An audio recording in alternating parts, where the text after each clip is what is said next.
For centuries, the Han Dynasty ruled a unified China. On the map, the empire appeared untouchable, a massive block of imperial gold. But inside the court, the system was rotting. Factions of officials and eunuchs fought for control, while weak child emperors sat on the throne, detached from the people they ruled. Local corruption and heavy taxes eventually led to widespread hunger. In 184 CE, that suffering boiled over into the Yellow Turban Rebellion. Millions of peasants rose up, convinced the Han government had lost its divine mandate to rule. The imperial court panicked. To crush the rebellion, the government handed emergency powers to regional generals, allowing local military leaders to raise their own private armies. This decision stopped the rebellion, but it created a much deadlier problem. By militarizing local strongmen to save the empire, the Han government completely handed away its absolute monopoly on violence. The central state was still standing, but the power had already shifted to the generals. Without central authority to enforce the law, the map of China shattered. Local commanders and wealthy families carved out their own territories, transforming the empire into a board of opportunistic warlords. The ultimate prize was the emperor himself.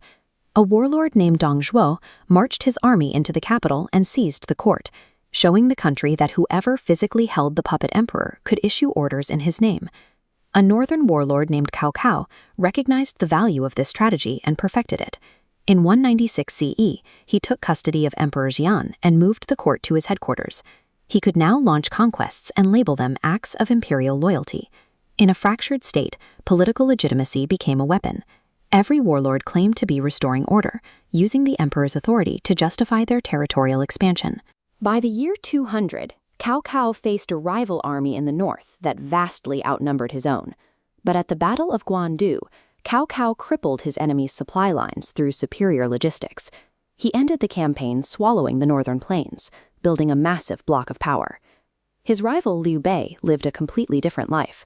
For years, Liu Bei operated without a permanent home base. He wandered between allies, surviving on his blood tie to the Han imperial family and the strategic brilliance of his chief advisor, Zhuge Liang. Down in the southeast, a leader named Sun Quan took a localized approach.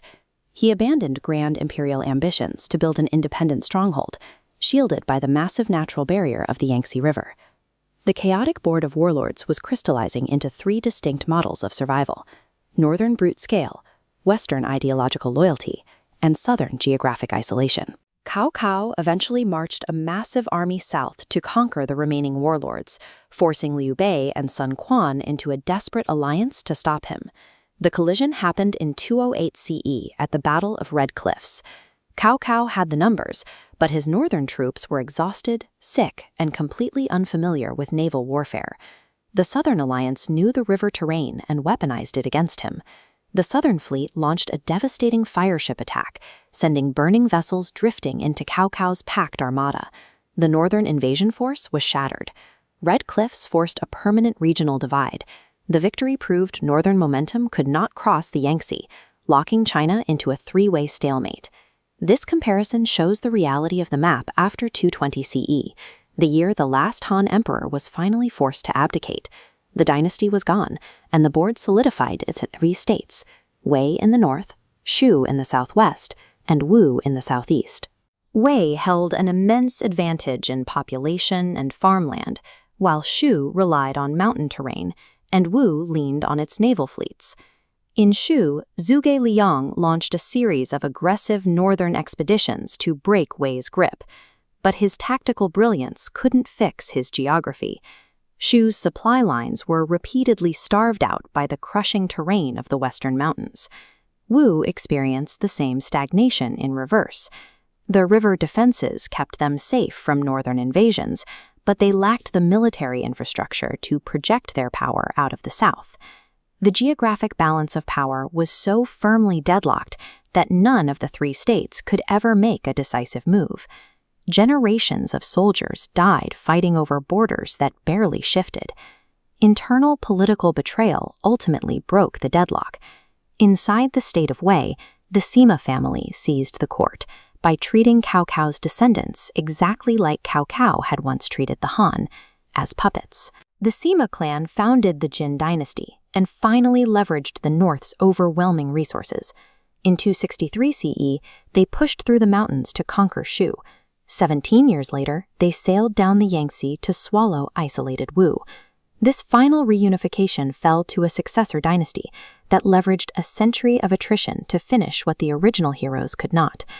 The real history of this period was defined by pragmatic politics and shifting borders. But as the centuries passed, the raw events recorded on bamboo scrolls morphed into something else entirely. The classical novel Romance of the Three Kingdoms transformed these calculating warlords into exaggerated archetypes. Through theater and literature, they became icons of loyalty, villainy, and genius.